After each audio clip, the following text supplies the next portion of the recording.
Las tragedias acumuladas en el 2017 con efectos de una prolongada sequía de casi 3 años, luego lluvias atípicas y 2 huracanes que generaron inundaciones, más los 2 terremotos que causaron muerte y devastación en gran parte del estado de Oaxaca, habría sido la causa de la poca reacción de asombro de una sociedad casi insensible frente al poderoso terremoto de 7.2 grados del 16 de febrero del 2018, con epicentro registrado a 11 kilómetros al sur de Pinotepa Nacional.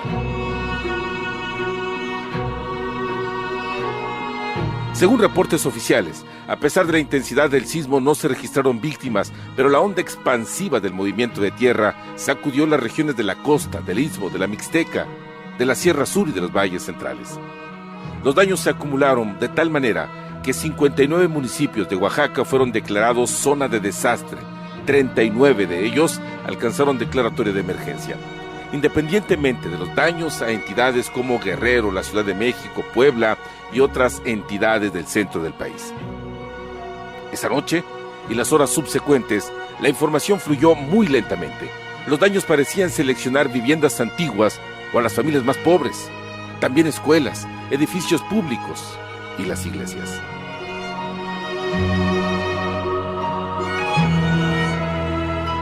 Sin embargo, esta vez, la tragedia no salió del centro de la tierra, cayó del cielo. Horas después del terremoto de Pinotepa, el entonces secretario de Gobernación, Alfonso Navarrete Prida, dispuso una visita inmediata a la zona del epicentro. Voló de la Ciudad de México al aeropuerto de Puerto Escondido y ahí esperó al gobernador Alejandro Murat para hacer un recorrido. Alejandro Murat venía de otro recorrido en otra zona de la entidad. El sismo había provocado un gran derrumbe sobre el paraje Las Arenas entre Jamiltepec y Pinotepa Nacional, y entonces optaron por un helicóptero de la Fuerza Aérea para trasladarse a la zona del impacto. En Jamiltepec, al tratar de aterrizar en el campo de aviación, una nube de polvo hizo que la tripulación de la aeronave perdiera la visibilidad y en cuestión de segundos optaron por un aterrizaje forzoso que derivó en la tragedia. Aquí estaba toda tu familia campeando, güey.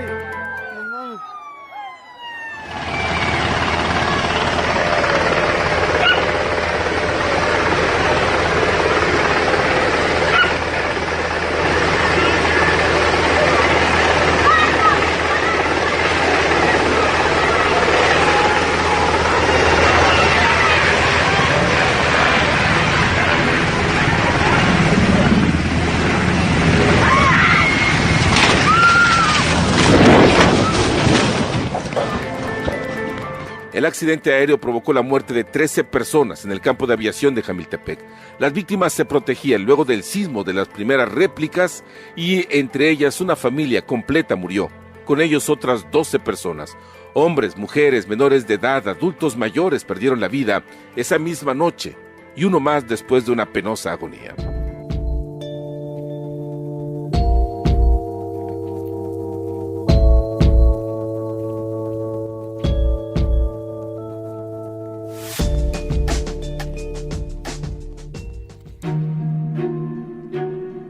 En la víspera del primer aniversario de este doloroso pasaje para las familias de Jamiltepec, los reporteros encontramos lo que parece ser un pacto de silencio entre las familias de las víctimas y los más de 15 heridos por el accidente. Los sobrevivientes de las familias afectadas están en pleno novenario previo al cabo de año. En los hogares hay altares adornados con flores, con veladoras, imágenes religiosas y, claro, las fotografías de sus seres queridos. En uno de estos hogares el dolor no se oculta, pero tampoco aceptaron alguna entrevista. En esa familia murieron padre, madre, hermanos, tíos. 7 cruces están listas para ser llevadas al panteón. Una niña de unos 10, 11 años, la única sobreviviente, reconoció a la reportera que nos acompañó. Platicó poco, pero también sin grabación.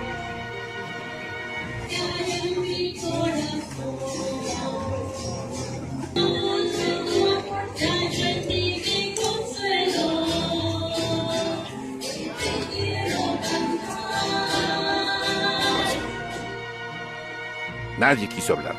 Algunos con educación rechazaban las solicitudes y otros con desplantes e incluso agresiones verbales corrieron al reportero argumentando que estaban cansados cansados de la presencia de los medios. Aún así, el oficio obliga a regresar con algo de esta historia y fuimos al lugar. Conseguimos el testimonio de una mujer, reportera, que estuvo ahí esa noche. Este es el campo de aviación de Santiago Jamiltepec. Esta es la zona, a unos 50 metros donde se observa esta aeronave abandonada en Santiago Jamiltepec. Justo aquí en esta zona habría caído el helicóptero en el que viajaban el secretario de Gobernación, el gobernador de Oaxaca y algunos otros de sus colaboradores cuando llegaron en auxilio de los damnificados por el sismo del 16 de febrero del 2018. Justo en esta zona. Y uno de los testigos presenciales de gran parte de esta tragedia es nuestra compañera Reina Ruiz, que estaba circunstancialmente en esta zona y pudo ser testigo directo de mucho de lo que le narramos a usted en esa época. Esta es la zona, Reina. Así es, Humberto, así es, amigos. Es la zona donde iba a aterrizar el helicóptero. Por alguna razón no lo hizo de manera adecuada. Cae, prácticamente rebota y llega a la zona donde la gente estaba resguardándose de las réplicas del sismo que ya había azotado la región de ¿Dónde la estabas costa. tú, Reina? Cuando ocurrió el aterrizaje, ¿tú estabas aquí, en este lugar? Estábamos con el presidente municipal en la zona, en la entrada donde está la asociación ganadera.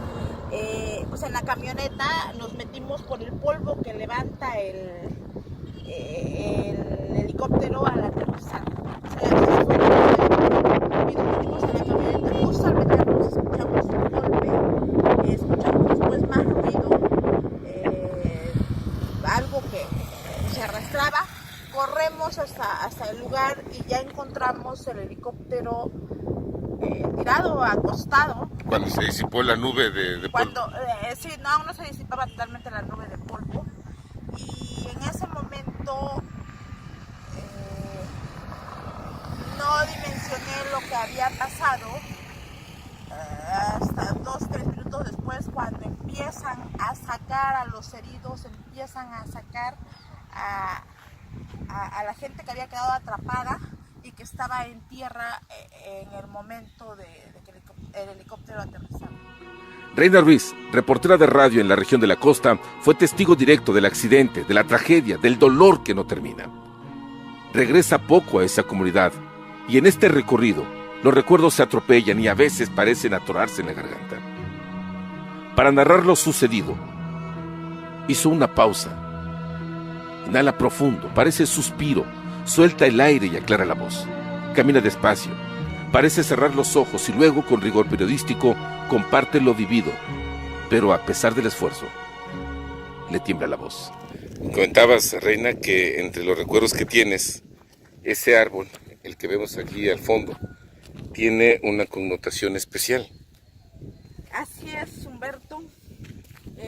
Debajo de ese árbol, el personal de la Fiscalía de Oaxaca trasladó y colocó los cuerpos de las víctimas del accidente antes de prepararlos para ponerlos en sus cajas. ¿Cuántos cuerpos viste? 9 personas mayores y un bebé de aproximadamente 6 meses. Jorge Morales, reportero oaxaqueño de la empresa Televisa, corresponsal enviado especial a diversas partes del país y de América Latina, también estuvo esa noche dolorosa en Jamiltepec. Por sus propios medios llegó al aeropuerto de Puerto Escondido. Pudo subir al helicóptero en el que viajaban las autoridades federales y estatales y se convirtió así en sobreviviente. Pero cuando nos fuimos acercando a tierra, se levantó muchísimo polvo. Fue impresionante todo el polvo que se levantó, como si hubiera sido una ola o una tormenta, así como las del desierto, así que vemos en los videos. Se oscureció todo, se taparon las luces de las camionetas de la policía y las torretas, y de repente todo desapareció hacia abajo. Yo lo vi claramente porque iba en la ventana del lado izquierdo. Y entonces lo que pensé en ese momento fue, híjole, a ver si no nos pasa algo. Y justo en ese instante, ¡fum!, sentimos como, bueno, yo sentí como se desplomó el helicóptero. Ahora ya lo que entiendo, después de todo este tiempo que ha pasado, es que yo me imagino que lo que pudo haber ocurrido fue que el piloto perdió la dimensión, la distancia en donde nos encontrábamos hacia el piso, y probablemente quiso hacer un aterrizaje de emergencia, dejando caer la aeronave, pero al momento de caer, como estábamos todavía a una distancia como de 10 o 15 metros, fue un golpe fuerte. Rebotamos en el piso con las llantas del helicóptero, se fue de lado, y las hélices que seguían girando tocaron tierra y nos proyectaron como 200 metros o 250, y desafortunadamente justamente en esa dirección estaban las camionetas de la gente que falleció.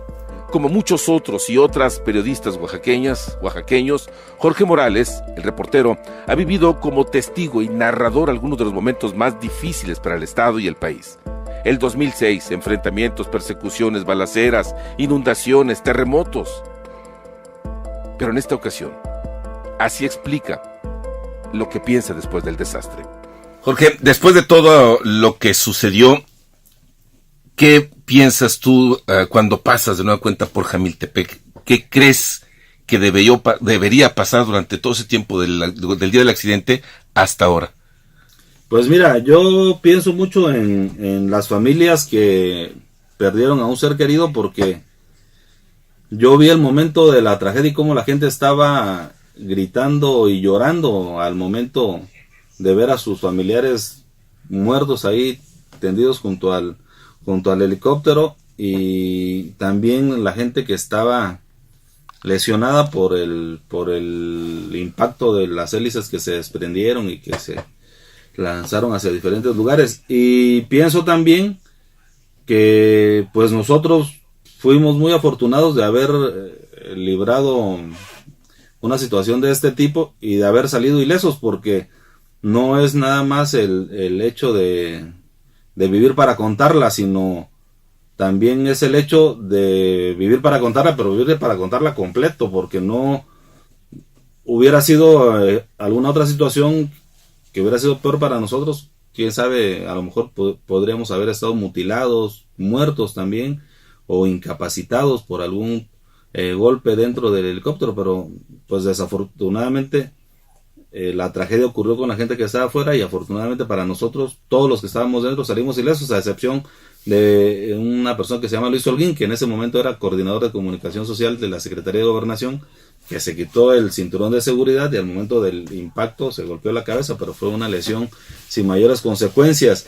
Y hay algo que me llama la atención, porque luego me lo preguntan así amigos o personas con las que platico esta experiencia, y me dicen, oye, ¿y si es cierto que te pasa toda la vida enfrente de ti como una película y que recuerdas, como dice en las películas, ¿no? Como dice la Vox Populi? Pero la verdad es que a mí nunca me pasó eso. Yo en ningún momento sentí miedo, porque además, como todo es muy rápido, no te da tiempo de sentir miedo.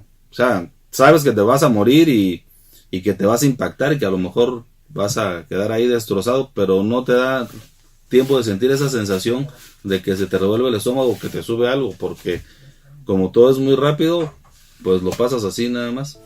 El entonces secretario de la Defensa Nacional, Salvador Cienfuegos, fue a Jamiltepec, asumió la responsabilidad del ejército en el accidente y se comprometió a la reparación de los daños mediante indemnizaciones, gastos funerarios, curaciones, pensión vitalicia para algunos de los heridos, las viudas, los huérfanos. Para formalizar su palabra, personal de alto rango del ejército acudió a las instalaciones del área de mediación de la Procuraduría General de la República, hoy Fiscalía General, para firmar los compromisos, y parece que cumplieron.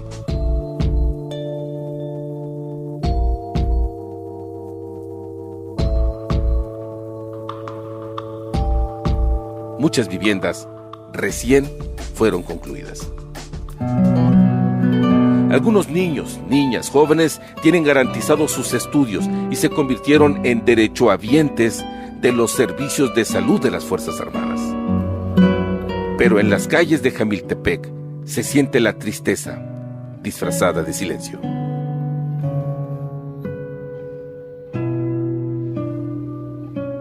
En Ordivisión Noticias, Humberto Cruz.